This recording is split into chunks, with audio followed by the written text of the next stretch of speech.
everybody, today I'm going to be showing you a whole lot of activities that you can do with colour sorting because we've been doing rainbows. The first thing is fine motor, giving them a tray full of paper clips with different colours, and then finding a whole lot of things around the house that you can give them that they can pin the paper clips to. I have got a red ruler they're needing to use 2 hands to grip and to put that on there. Find all the red ones, put them on there. White box, you can just use a piece of paper that's been folded over a few times. The white goes on the white. The bigger paper clips might be a little bit easier for the younger ones to use. I've got a paper plate, a paper placemat. The blue goes on the blue. I have got even a yellow jug, which is a little bit thicker and might require a little bit more manipulation, yellow on yellow. And then I've got a very pink elephant, pink on pink. This might be a bit more difficult because it's material, but if they can do it, encourage them to do it. They need to use 2 hands and manipulate to get it on. If they're too young to manipulate the paper clip, give them a muffin tin or an ice cube tray and ask them just to sort the colours in that. The fine motor skill, which also incorporates gross motor because they have to crawl around, and it's also eye-hand coordination and using masking tape.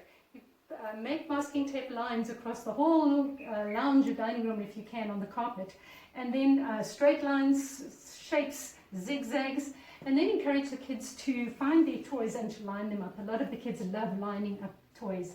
I've got color coordinated ones here which you can also use for learning, so let's put all the red ones on the line.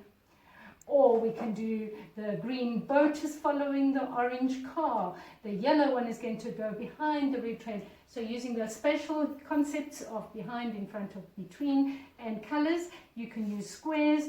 The animals are going on a hunt.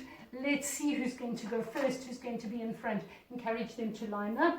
The cars can drive all over the lines, or they can line up as well. For gross motor today, I've got a fun copycat activity that you can do.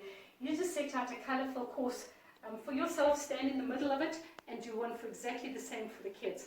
I've got different colours here. I'm lucky to have a whole lot of bean bags, but you can use anything that you've got around the house as long as it's different colours.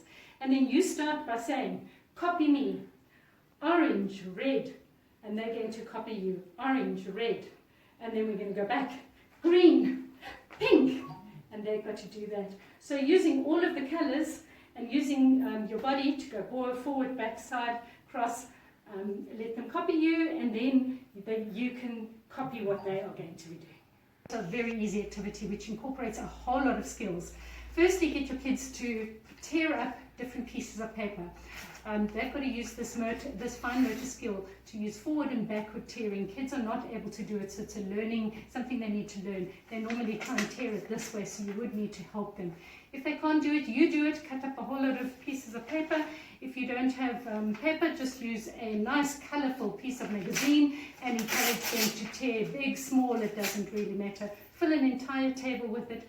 Have corresponding little jugs or tuppers that they can post the colours in. And then you could use your good old straw. If you were in my Zoom class today, we were blowing bubbles. We were making bubbles by blowing into the water. Today, this is going to be about sucking. So it's teaching them to suck. Choose a yellow one and suck it up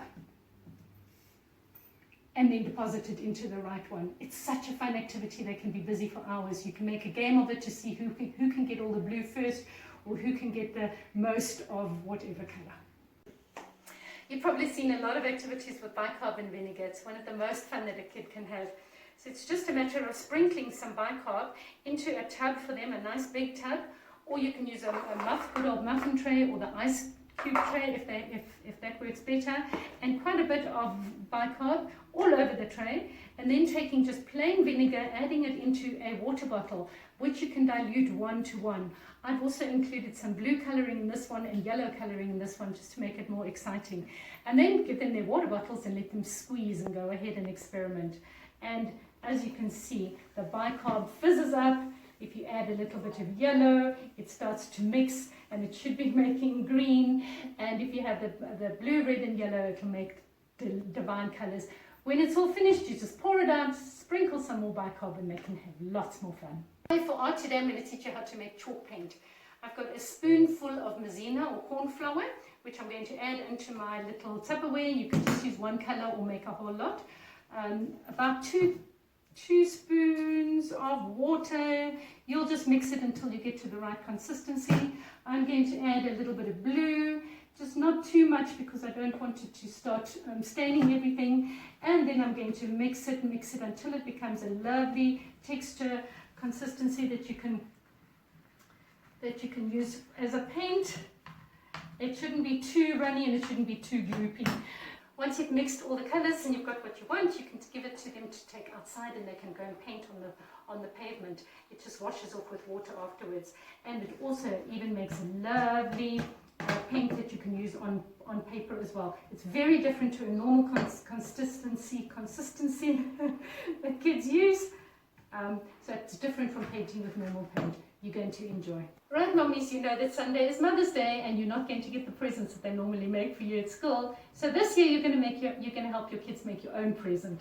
It's about pasta, colorful pasta. You're going to color them using a penna is probably the best one. And to color pasta is the easiest thing on earth. You put a little bit of food coloring in a tiny little bit of water and put your pasta in and mix it until it's covered. Take it out, let it dry, and voila! You are then going to make a beautiful necklace for yourself. They're going to make it for you. If you don't have a needle, just wrap some sellotape around the wool and get them to thread the necklace for you. All the colors that you would love to wear. And then they can tie it up, finish it tied up, and hide it away for a special gift for you on Mother's Day. But happy Mother's Day, everybody!